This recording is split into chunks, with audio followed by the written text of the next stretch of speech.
Hey everybody, hey, good morning. My name is Darius Anucauskas and I'm the Chief Market Analyst here at Markets.com. Look, this is a quick little video preview for the webinar, which is going to happen in a few moments, so stick around. Hopefully you'll enjoy the session. We're going to talk economics, we're going to talk markets. We have a very big day in front of us. Hopefully something interesting will come out of it, especially jumping into those press conferences. But yeah, look, about all that and a little bit more in the webinar right now. So hopefully you'll enjoy it. Stick around and I'll see you in a bit.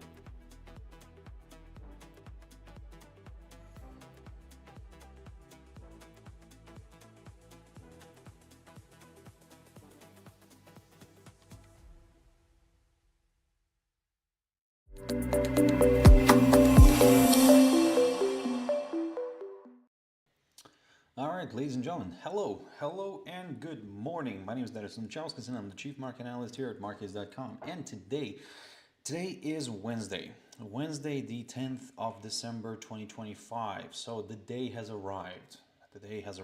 And when we're going to get the last interest rate decision of 2025 by the Federal Reserve and the BoC, the Bank of Canada. Look, I'm announcing it so much, so high that it's a big thing for us in here in the market. Although it's really a questionable, like how big of a reaction we're actually going to get in the market, because we're missing some data. We were kind of thinking that we're going to get some more data, more economic data before the event, but hey.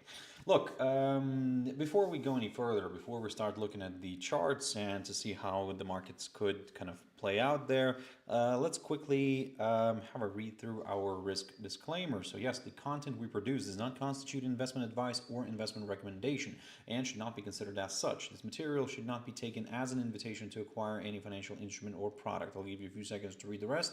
I'm not going to disappear anywhere. So yeah, I'm going to do my usual good morning in the chat room. Good morning, everyone, ladies and gentlemen. As I keep on reminding all of you that this session is a live session, so feel free to drop a comment, drop a question, or just or something that's on your mind, market related, of course. Yeah, I'll try to pick up on that one, and we can go from there. So. Right, also just a quick mentioning of our Markets.com website, which you can always check out for more information about us. If you have any questions, reach out to us. We'll be more than happy to assist. Yeah, ladies and gentlemen, let's check out the economic calendar here very quickly. First of all, Tuesday, I wanted just to pick up on that one. So yesterday we had the interest rate decision from the RBA. Tomorrow, by the way, we're going to get the SNB, the Swiss National Bank interest rate decision. These guys are expected to keep the rates unchanged, like the RBA. However, the RBA's rate is around 3.6, whereas the Swiss National Bank is at zero, and I think that they're going to stay like that. Anyway. So in terms of other data that happened yesterday, the ADP employment change figure came out, the weekly one, comparing it to the previous minus 13.5K, it came out at plus 4.75. So, a little bit of an improvement, I would say, first time kind of in positive territory. JOLTS came out, those were quite big, I would say, quite, it had a decent number. If you're seeing these two, let me just, unfortunately, TradingView doesn't differentiate which one's which, but let me actually just kind of guide you through it. So the ones that came out, where's that? Let me just, this week. So the ones that were at 7.65.8, that was the September number. 658, the one 7.658 million, that was the September number. The October number showed, yes, at 7.67. So there was a release of two data sets, because we all understand why, because of the prolonged U.S. government shutdown. So yes, so they kind of did the two data sets at the same time. Now, and then apart from that, that's kind of it. The market reaction. Well, we saw kind of mixed feelings here. Dow was on the lower side in the negative territory, Nasdaq on slightly in positive territory, and the S&P kind of as somewhere in between, almost flat. Russell 2000 was good, but okay, we'll see how today. But I think the market, yeah, like I said, we'll see how it goes today, because the market, I think, is kind of waiting for the big event, well, which is logical. Look, the big event, first of all, this morning we got Japanese PPIs. Those came out as the year-on-year number came out as expected, and the same as previous. And the China's mainland China year-on-year inflation number came out as expected as well, plus 0.7. So kind of okay-ish, I would say. A little bit of growth, we need that. Yep. The month-on-month for some reason, yeah, came out lower. But anyway, the year-on-year is okay. The PPI year-on-year, well, that was a little bit of a disappointment. Anyway, going further, yes, we are keeping a very close eye on the BoC interest rate decision, where the bank is expected to keep the rates unchanged at 2.25. To be honest, I really don't think that these guys are going to do something with the rates. I mean, unless they really want to shake up the market a little bit before, the year end. But look, their inflation is around 2.2%, right? So that's near the inflation target, which is at 2%. So in a way, still the economy is somewhat okay, I would say. So I think that they're going to just keep it as it is. I think that they're gonna watch the Federal Reserve themselves, to be honest, and we'll see, of course, what the Federal Reserve will say. Speaking of the devil, interest rate decision is expected to come out lower here. So yes, by 25 basis points. We're expecting to see a drop below 4, which, okay, look, I mean, it's fine, don't get me wrong, but what we're going to be getting as well will be the big dot plot and the projections for the year, the first year, the second year, and third year. So we are expecting Stephen Myron, who's the one of the Fed governors now, the newly elected one, the pro-Trump kind of governor, and most likely he's going to be his dots are going to be well below everybody else's, because I think he believes that the interest rates need to be lower and lower. Look, it's an interesting thing here, of course, because I would say, and I said it once in one of my previous webinars, that I do believe in stagflation. I do believe in stagflation. Basically, when you have higher unemployment, higher inflation, but then low growth. So this is, like I said, to visualize it, let me just check here one of the one of the images here. There we go. This is a good image here. This is what I'm talking about here. So yeah, basically it's one of those options. And lower interest rates, if we continue to lower borrowing costs, then certainly it becomes, it helps boost the market, boost the economy.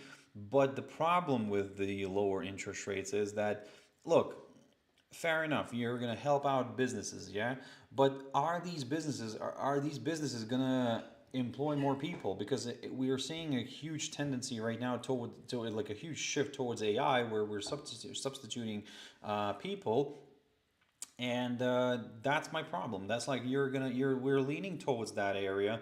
We're gonna make lending cheaper for businesses. So in a way, like I said, it's gonna increase their spending. So we're gonna see inflation picking up again, although maybe it's a little bit on the lower side ish. Debatable, but yeah, it's going to increase. Unemployment is going to go up because of AI. And is this going to lead to economic growth? Well, again, short term, yes. Longer term, questionable.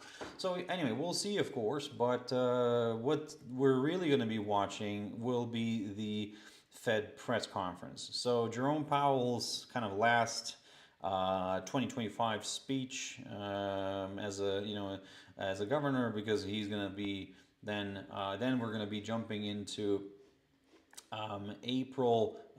January, March, and April. And I think his last speech will be in April, because in May he's going to be leaving, and then we're going to get a new, a new Hasset in town. So again, he's nominated by the U.S. leader. However, now we're kind of seeing this, these talks that maybe he's not the only one that is considered for this role. It's a game. It's a political game, as always. There's nothing independent about the Fed. It seems like that, at least. But certainly, yeah, we'll see how all this progresses. So, long story short, for now, we're watching this. Like I said, this idea here. I mean, if we're gonna get that 25 basis point, the projection right now, of course, we're gonna get it. It's like not even even a question no longer. We have 87% that there's going to be a cut. I don't know, like if somehow something happens and it gets cut, or it doesn't get cut, wow, that would send shockwaves in the market. We could see the stock market actually reversing lower. So we'll see how it goes. Certainly for now, all eyes are on the Fed, and also let's see what could happen with the markets. Now, oh, by the way, in terms of tomorrow, yes, don't forget, if you are trading something Swiss related, keep your eyes on the S&P interest rate decision. So as Swiss National Bank is delivering its rate, and to be honest, it has been, well, let me just open up the chart. We're entering a new stage, I think, something similar to this, where like we kept the rates at zero from 2011 till 2014. We kept the rates in below zero at minus 0.75 for from 2015 all the way to 2022 for 7 years. Wow, that was amazing. And what can I say for now? For now, I think that we've entered a new era where this zero mark is gonna stay around for a while, unless something really drastic happens. Anyway, but yeah, looking at the indices here, and also just before I forget, the little video I did yesterday on the top news, basically could USD rise after the cut. This is like I said, this is the video. I think this is my kind of my thoughts on that, the fact that USD actually could benefit, not could benefit, but could rally, basically after, even if we get the interest rate cut. I'll jump into DXY in a bit, and I'll talk about this a little bit more. So yeah, Nikkei, for now, looking at the technical picture, we're trading above the little short-term upside line, taken from the lowest point of November, so that's fine. So as long as we stay above this upside line, I'll continue targeting the upside, and certainly, yes, 51,000 is the area that I'm watching. So if we can get a nice clearance of that one, great, more buyers could join in. If we're looking for some downside, look, I think a break of this upside line and a drop below the 20-day SMA within the Bollinger Band here is required. Jumping into Shanghai Composite, yep, this one, okay, this is a little bit messy. We're kind of oscillating around that 20-day SMA. So it's right here, and we're really hugging it constantly. So look, I talked about this barrier, this area between the 3,914 and 26. So I need actually some sort of like a clearance of that zone in order to go higher. So if we can get that push, wonderful, I'll go to the upside. Dow Jones Industrial Average, there we go. I talked about it on Monday. I warned you. I said, look, we are knocking on a key area of resistance, on the door of a key area of resistance, and I said that if this holds, we might see, if the 48,000 zone holds, we could see a little bit of a decline.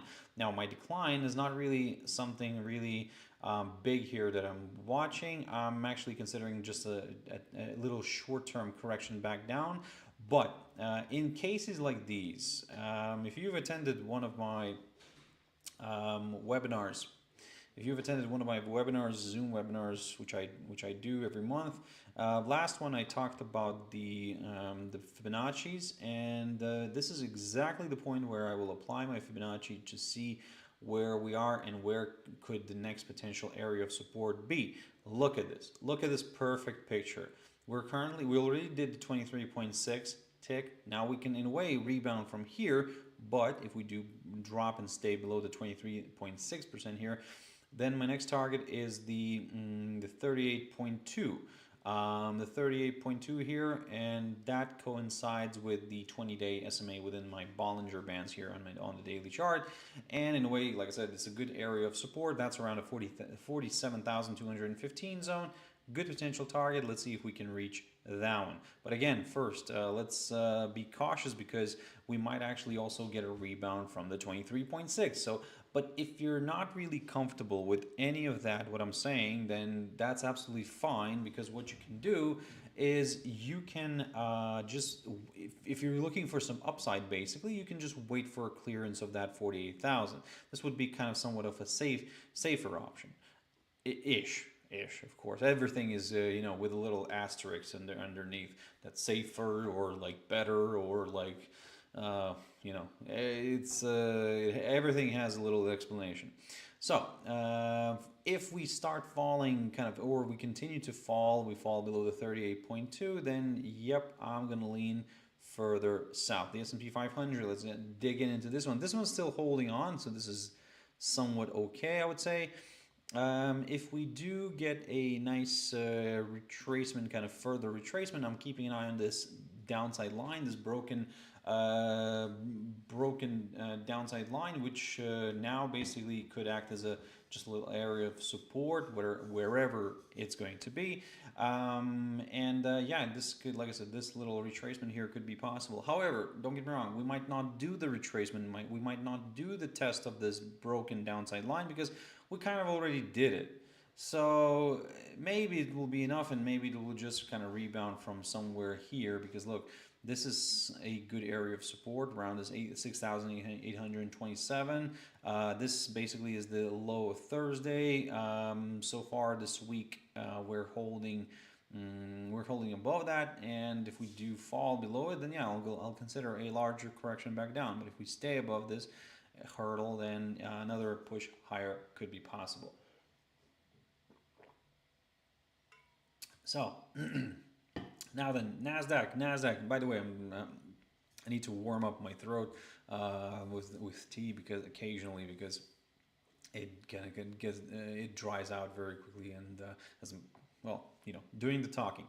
Anyway, so Nasdaq. Okay, look, I talked about this. I said that the 25,700 zone is something that I'm watching here.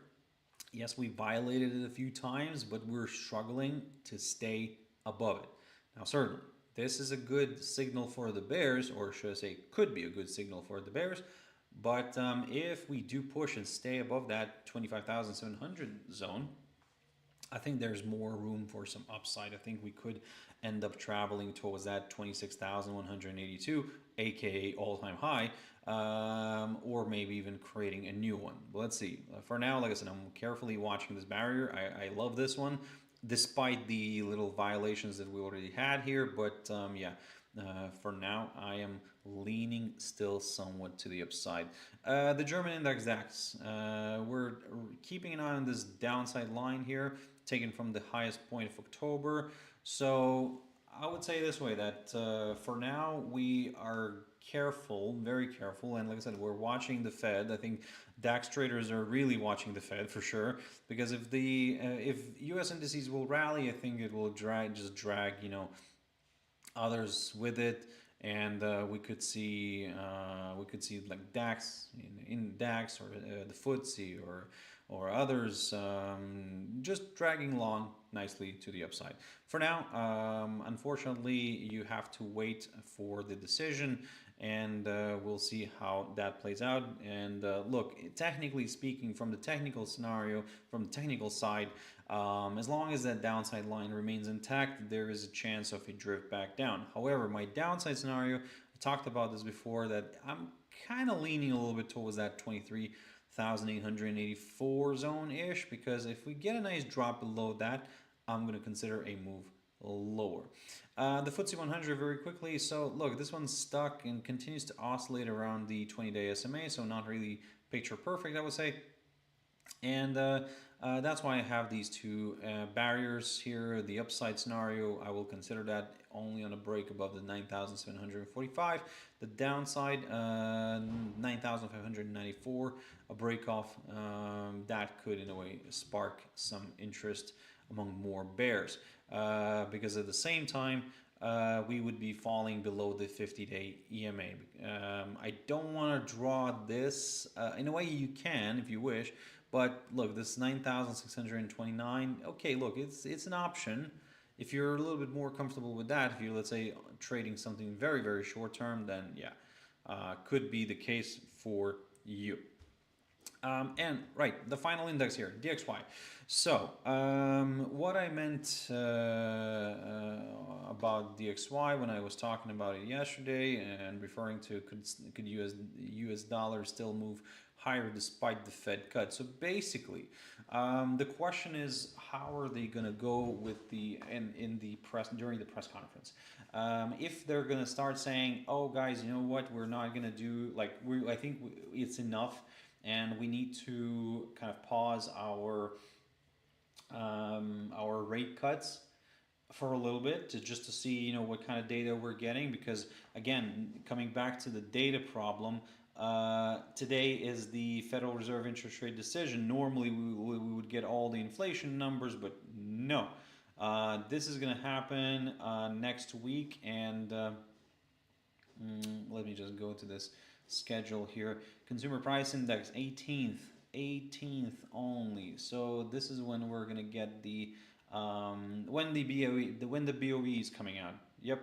So we're gonna get the US CPI numbers. So again, yeah, I get it. We got the PCEs last week, if I'm not mistaken. Let me just double check. Was it on Friday for time? But PCE price index.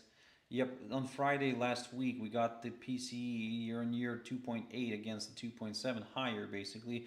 Core higher. Core, it was on the lower side.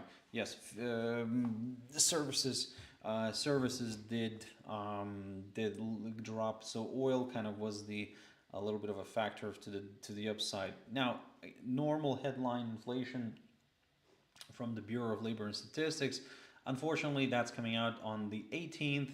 So we don't know what's going to happen there. Should the Fed worry or not? And that's why I think the problem is that I think the Fed might say, "Oh, you know what, guys? I think we will just kind of pause maybe a little bit for a little bit. We'll see. What we want to see, give it a few months and then maybe go for a rate cut." So again, is this going to sparkle well with the White House administration? I don't know. In general, I think not, because they think that they want rates lower as soon as possible, and that certainly is a little bit of a negative for the U.S. dollar. However, like I said, given that they don't want to crash, maybe the Fed doesn't want to crash the U.S. dollar. That's the rhetoric that we're gonna hear. So as you can see right now, the January projection is for 69%. For basically a 25 basis point reduction from the current one, which basically we're gonna get today. So yeah, so we're seeing the same the rate remaining in January after today's cut, the same number remaining in February, and April time, maybe that's when we're going to see a little bit of a change. Although this has shifted, I can see a little bit. So yeah, maybe we'll see a shift of this 37 towards this column here a little bit further. But again, it's going to be an interesting one. I think that they're going to will we get another rate cut before Powell leaves? Something tells me that yes, we could get, and it's kind of like, here's my present to you, just get off my back and don't touch me when I'm gonna be on my pension. So yeah, it's something something that like that. Of course, maybe it's not, but that's my just my view on it. Because I think that what Powell wants, he doesn't agree with everything what the White House wants, but he cannot really not give them what they want, because again, otherwise it's gonna be quote a witch hunt, and yeah, it's gonna be messy. I think it could get messy for him, but anyway, we'll see. So, coming back to DXY, dollar index. Look, if you remember back in September, October time, I was talking about this. And I said, look, I think that they might give the opportunity for the US consumer to feel special again, by not devaluating the US dollar that much, or actually pushing the US dollar a little bit higher, towards Christmas. I think now what I'm kind of projecting here is that if we do see a little bit of a pause in interest rate cuts, now I think that actually the US dollar could benefit and could actually go back up a little bit, maybe even back further above the 100 line. Now we're comfortably sitting right now below the 100, but certainly it's an interesting one here. So yep,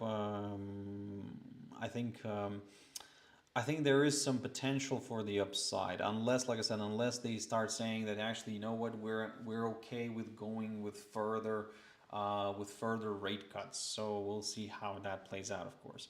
Now, in speaking of currencies in general, AUD, let's jump into the Forex world, and yeah, AUDUSD. Look at this beautiful thing. We're testing again the downside line, and now the question is, can we get a break through it? Well, I'm not gonna rush into anything just because it is a special day. That's it. If normally I would say, look, keep your eyes on the possible breakout. But if it doesn't happen, there's a nice little retracement here that could happen. Just because, like I said, it could, like I said, it could hold here. It has been a strong downside line. It has been so far providing good resistance. So maybe a little bit of a retracement back down could be possible here, and the retracement back down kind of comes in line with the ideas that I'm talking about, like about the DXY kind of popping a little bit to the upside. But again, that's my theory. We'll see how it goes. But again, because it's not an ordinary day, what could happen here? We could spike higher initially, maybe even hitting this 0.6707 and then reversing sharply back down. So just be careful, keep this in mind. And in general, if we already had, in a very short period of time, we had a good rally to the upside. A little bit of retracement could be possible, but some confirmation is needed. Oh, I can see a comment there. White Castle EU7K. Hi, good to see you again. What about GBPJPY? Oh, GBPJPY is in my list here. So let me go through all these, because I have this list that I always go through, and basically initially it goes with indices, then currencies, then commodities, and then I jump in for dessert into cryptos. But yes, GBPJPY is on my list here, and I will pick up on that. Thank you very much for actually asking. This is what I encourage people to do, honestly. Like, just kind of throw it out there. If you let me know what you're trading, and we can have a discussion about like what could happen in a way with that certain asset. But yeah, White Castle, thank you very much. Bear with me one moment. Let me go through some of these, and I will jump into GBP pairs, which are a little bit lower here on my list. So yeah, AUDUSD situation is this. AUDNZD. By the way, I'm not going to go through all of them. Don't worry. No. It's just I have a amount of pairs here already in my head, the most popular ones, and yeah, I'm not gonna to pick up on all of them. No. But I'm just picking up on the pairs where I see some sort of value. I see some good technical setups, and which present very nice opportunities. Potentially could present some nice opportunities, and technically they're forming something which is out of textbooks. And AUD and ZD is one of those pairs which I really love. It's very technical. Look at these. The one falling wedge here broke into the upside. Beautiful. Another falling wedge broke it to the upside. The only thing is that what you need to be careful with right now is the fact that we're not really seeing a very strong move higher here after a break of this falling wedge. So that means that maybe we're actually finding good resistance. And this resistance is around the 1.1495. If you want to round it up to 1.15, be my guest. Still is good, but certainly, yes, 1.1495 somehow is doing a trick here. And yep, inside swing low is something that I'm watching. So this inside swing low of the 21st of November. So yep, if we get a hold up here, then I'm not saying that I'm going to get bearish, no, but from my bearishness here will come on a break below this upside line. Yep, if we get that clearance, I'm going to go a little bit lower. But for now, if we do push above that 1.1495, 15 zone, then my next target, well, I'm going to aim for the highest point of November or the current highest point of this year. AUDCHF, just a quick update. We had a clearance. I warned you about this pattern. We had a range, so there we go. Popped through the upper side, reached one of my targets, the 0.5372. Now we're chilling. Maybe we'll get a little bit of retracement back down towards the upper side of this this range, or maybe the 200-day EMA, potentially rebound back up and push higher, unless we fall back inside the range. Then I'm going to consider a move lower. AUDJPY, our risk on, risk off monitor, basically which showing us and giving us the picture that that everything is still risk on. Everything is still risk on, and we're seeing, yes, further move higher here. That's fine. Look, in terms of where it could go next, look, there are plenty of areas, but one of the levels that a few levels that stand out here are these, the 105 zone, or 105.77, and then we'll go from there. Very quickly on NZD, this looks still good, still somewhat pointing to the upside. NZDJPY still also to the upside. NZD, beautiful clearance of this hurdle, the 0.4623, yep, great. And now we're above the 100-day EMA, so it's kind of opening the door to some higher levels, and the next target could be somewhere around the 0.4752, or sorry, 58. And that coincides, or could coincide nicely with the 200-day EMA. EURUSD. So we are struggling with the upper side of this box, which we violated, by the way, but still this barrier is providing somewhat of a resistance. The 1.1650 is the area that I'm watching very carefully. Now, if we do clear and stay above this 1.1650 again, I will go higher. Simple as that. If I'm looking for some lower levels, now previously I looked at the break of the lower side of this little box, but this little range. But now I think that we need to take a little bit more risk here, and if we do fall below or actually the 50 and the 100-day EMAs, if we do fall below those, I will consider a little bit of a move lower. EUROJPY, by the way, there we go. Look at this. I'm very happy. If you watched my show on Monday, I talked about this. I was telling you to keep an eye on this, this symmetrical triangle pattern. Basically, we were getting into a squeeze. I said to you, look, the prevailing trend is to the upside. According to all the TA rules, such patterns tend to break to the upside. There we go. Boom. Fantastic. I'm very, very happy about this. What's next? Well, it's always the question, right? What's next? So, look, we have traveled a lot, and we have created a new high for this year. And actually, let me just jump into a monthly chart. I think this is a little bit better explained. So, the real potential target for this one could be around 188.22. I know, we're not bad, right? I mean, still a decent amount of movement here that could happen. But to be honest, that's kind of somewhat a little bit more realistic, because that was a good area of resistance back in 1990, ladies and gentlemen. We're hitting levels Last time, like these levels here, last time we hit these levels were back in 1990 July. Can you imagine this? It took us only like what, 36 years? 30, let's 35. It took us around 35 years to get here. You know, some of you probably are not born then. I was already born. But yeah, it's a good target here to watch, and yes, let's see what's going to happen. Can we hit that level once again? Let's go back into a daily, and let's Euro GBP, one of my the most unfavored pair. And we have like a love and hate relationship with it. So I said it before already as well, but I do look at this at this at this pair because, look, as much as I don't like it, oh, why is it? Why did I click on that one? As much as I don't like it, I still, keep an eye on it. So for now, what I'm seeing is that there's a holdup. There's a struggle to get back above the 50-day EMA. So if we do continue to do so, then yeah, another decline here towards the 100-day EMA could be possible. GBP USD, ladies and gentlemen, and then I'll jump into GBPJPY.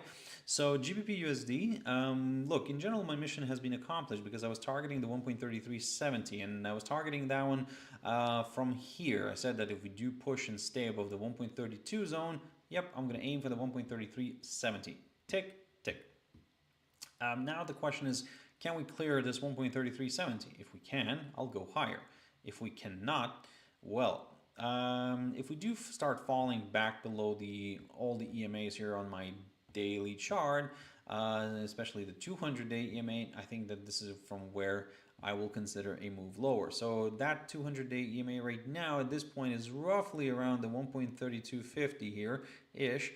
And if we do fall below that, I'm going to lean towards slightly lower areas. Now, let's jump into GBPJPY. So White Castle, I hope you're still with me here. So look, the similar story with like as with the EUROJPY.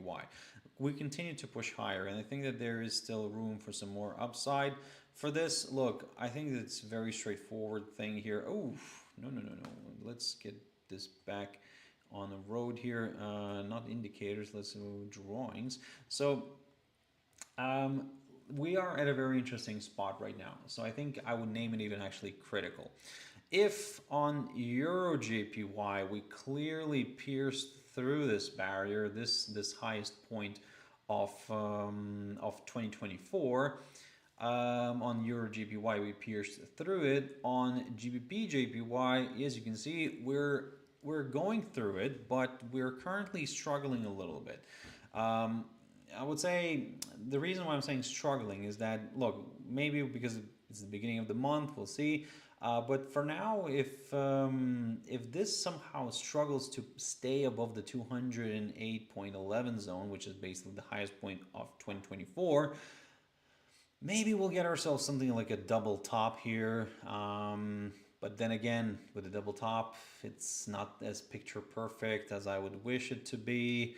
We kind of have this whole zone here. Yes, I mean, in a way, it's a good zone to watch, but look, let's deal with this zone later, okay?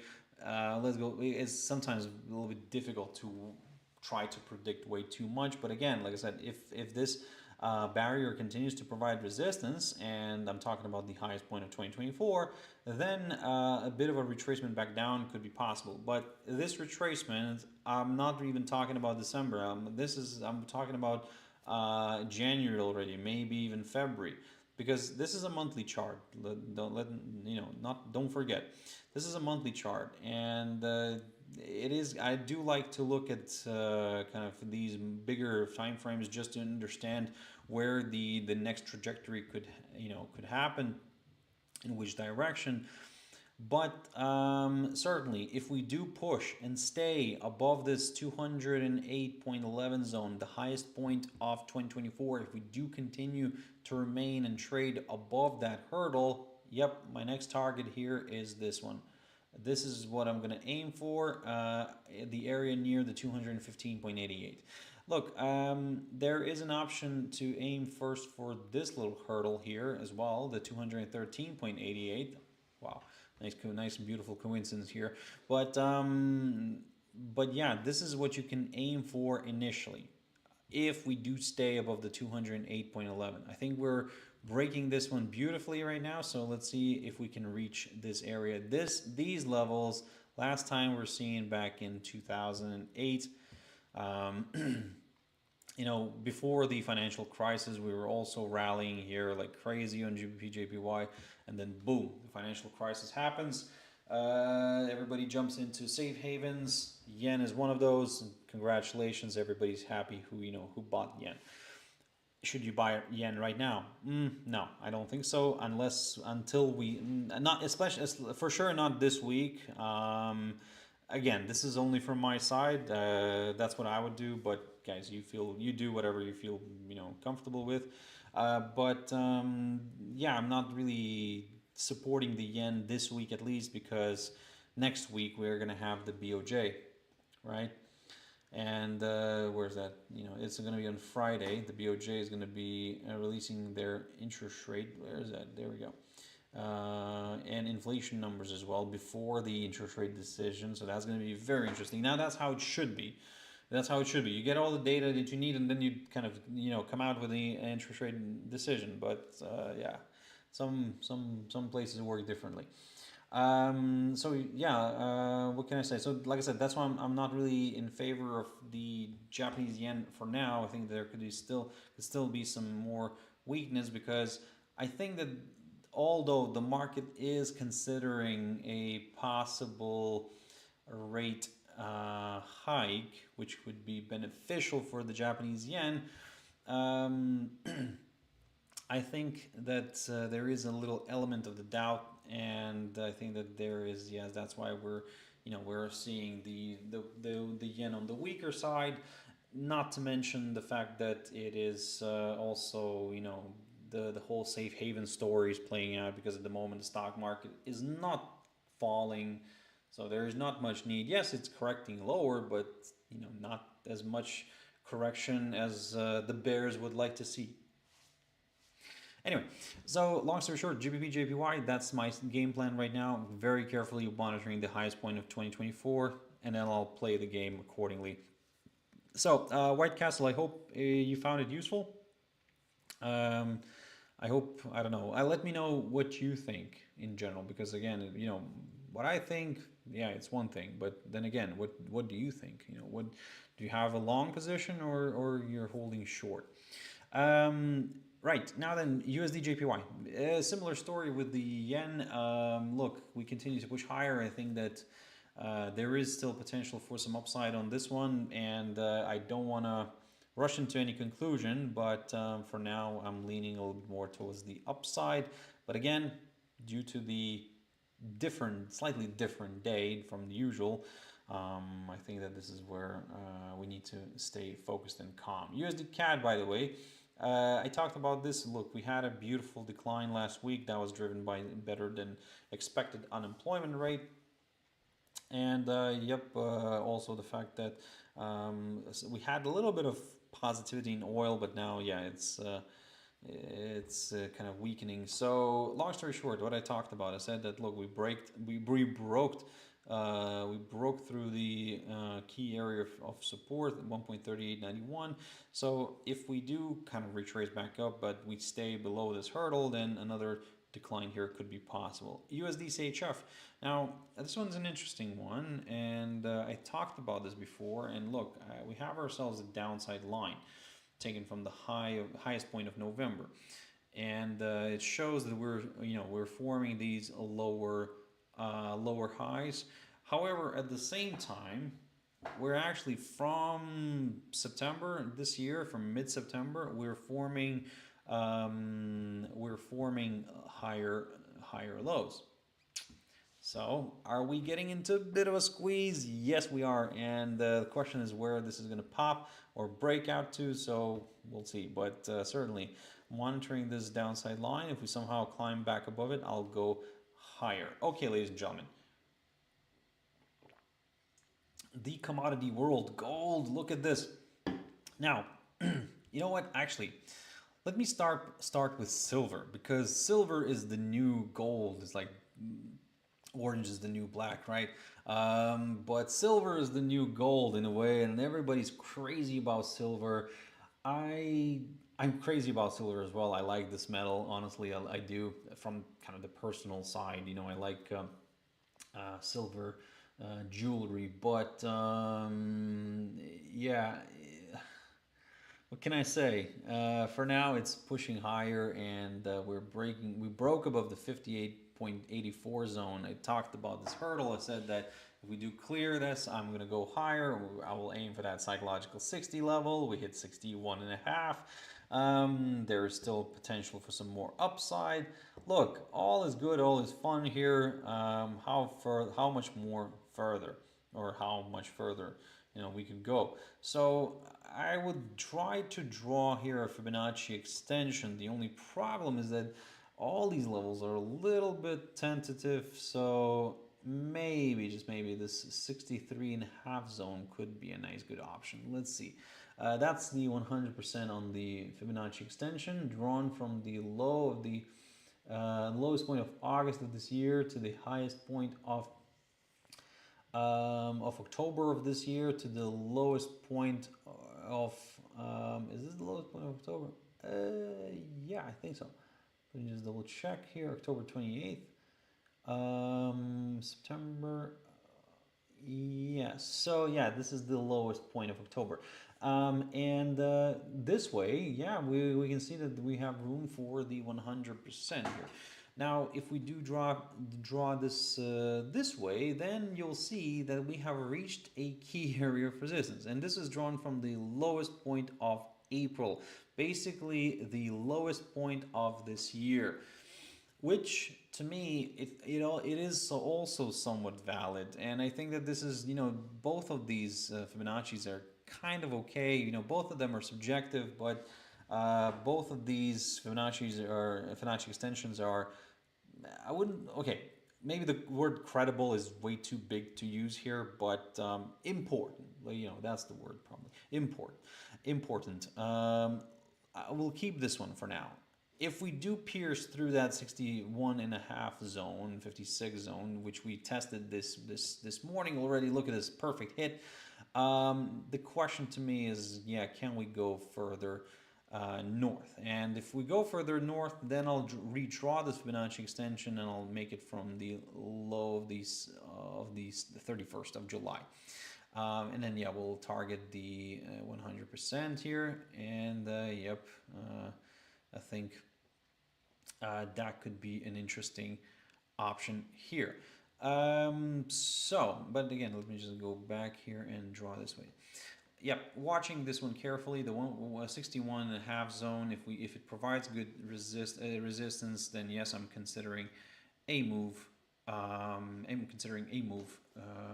To back down here. Now, what's interesting is that gold is interesting because it's not really moving. It's not really moving that much. Unlike silver, which is exploding, gold is just kind of moderate.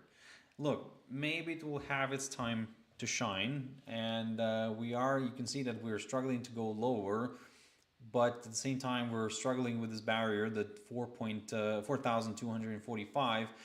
Look, I want to see what's going to happen with the Fed. And if the Fed is going to say that, you know what, guys, we're not going to go for rate cuts, maybe this is going to be the point where metals can actually reverse back down. Because for silver, for example, look at this, jump into monthly, right? I mean, this is just crazy, ladies and gentlemen. Look at these spikes here. This is just insane. 1980, we had this move. 2011, we had a similar move. Now, 2025, I mean, what comes up must come down eventually. And I do understand that, we might wait for ages until that happens, but, eventually that happens. So, for now, I would say just, be patient, be cautious, and probably I'm more talking with the bears here, but eventually this will go down. The only thing is we don't know when. I think, I can't remember who was it, Morgan Stanley or JP Morgan, announced that they were kind of targeting 65 on silver. Okay, look, I don't want to rush into anything, but 65. Okay, look, doable. Don't get me wrong. I mean, it's silver is in demand, but again, I don't want to over rush things here. Uh, anyway, so coming back to gold here, I just need a clearance, honestly. I don't need anything else. 4,245, give me that clearance and I'll go to the upside. But if it doesn't, if it actually starts getting closer to this upside line, ooh, that's going to be an interesting moment here where I will, maybe I'll consider a larger correction back down. Platinum. Yes, trying to make some moves here. I talked about this. I said that if we do pop and stay above the 1,662, I'm going to go towards this barrier right here, the 1,731. We actually did move here already on the first breakout, so now I think that what's better is just to kind of wait this one out. If you're looking for some lower levels, I think that keep your eyes on this little hurdle, this 1,630. If we do get a drop below that, I think we could see a little bit of a move lower here. Palladium, one of my favorite ones. There we go. We're clearing the upper side. Yesterday we cleared the upper side of the range here. I talked about it, and we stayed important. The most important, we stayed above that. So we're seeing a little bit of retracement right now, back down. That's fine. If we're going to stay above the 1,486 zone here, I'm going to continue targeting the upside. Copper, a little bit of corrective movement here. In general, the metal is in demand, in high demand for sure. One of the best conductors. So used to be cheaper, now it's like that. But look, what can I say? For now, it had a good move above the 1,000 level. It's currently still sitting above that. In order for me to get maybe a little bit more comfortable with the downside, I would prefer to wait for a drop somewhere below this area, below the 1,075 zone. This is the low of yesterday. If we do fall back below it, I'm going to consider a move to the downside here. For me to consider the upside, a break of the current highest point of December would be needed. That's around 1,104 zone. Sugar, okay, look, it fell below the 14.74, and to be honest, that is opening the door to some lower areas. Let's see if we can go further south towards the lowest levels of November. Soybeans, just a quick glance, continues to slide. There we go, ladies and gentlemen, very interesting. So we're falling back below this highlighted zone, which is roughly between the 10.77 and 10.83. If we continue to trade below that, I'm going to lean further south. Oh, I can see silver falling off the cliff right now. Very nice, very nice. WTI oil. Look, it was a good attempt, don't get me wrong, to break and stay above this downside line. We did it at one point, and then we look at this. This is this weird, structure that happens occasionally, and this is like a lot of people get annoyed, a lot of traders get annoyed here, which I do understand. Look, I mean, it's a nice, beautiful breakout, but whenever you get something like this, straight away you shift to a weekly. You want to see what's happening here. Did we get some sort of like a false breakout? No, we didn't get. We just got a mess. And we got a mess, and now I think that this downside line is no longer valid, and I think that, yes, we need to get rid of it. So if you're looking for some higher levels, I think that maybe a push above the high of last week could be a little bit of a better option here. It's 60.50 zone here. If we do get a clearance of that one, then I'll go to the upside. But at the moment, we're once again approaching this upside line, taken from the lowest point of April. So let's see if we can travel closer to this upside line and then maybe break it. Who knows? White Castle, GBPJPY going short. Look, I don't know when did you message me this one, but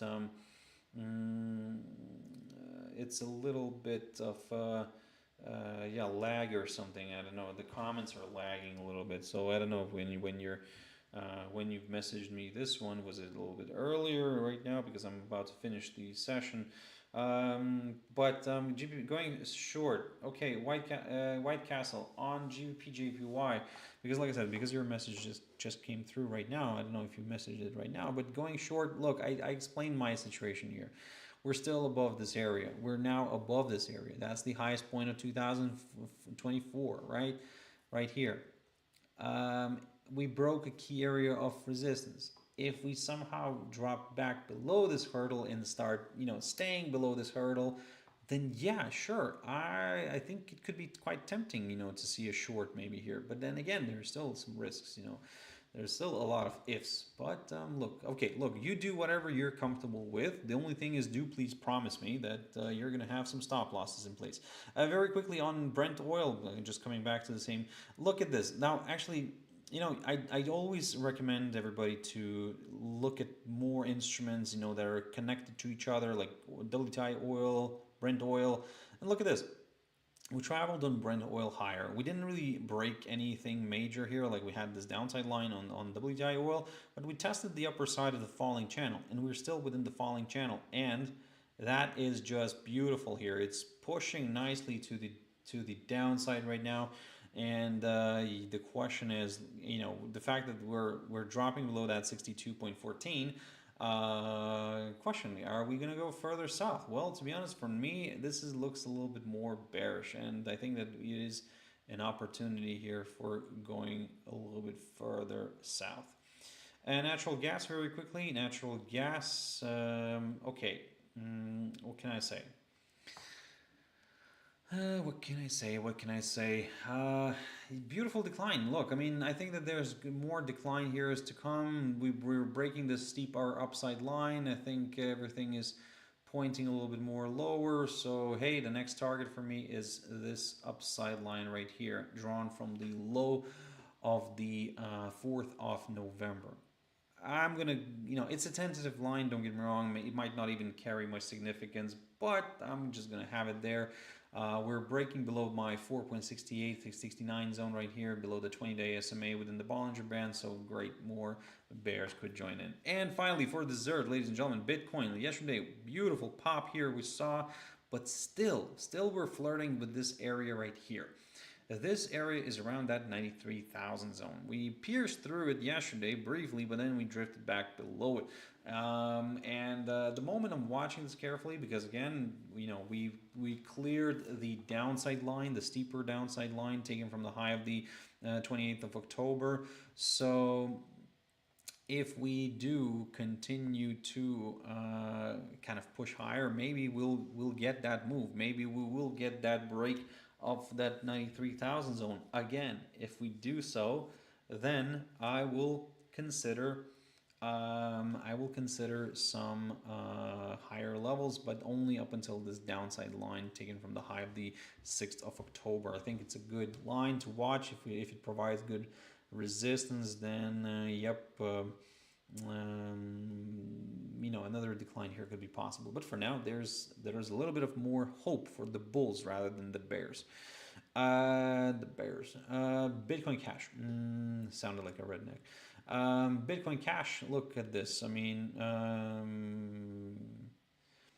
White Castle. Sorry, I just saw your message here. Your SL is at 210.60. Ooh, I'm curious now. Let me just go back into this very quickly. Now, ladies and gentlemen, by the way, this is what I tell everybody. Just share your thoughts, share your ideas, because maybe you will show me something that I'm not seeing, 210.60.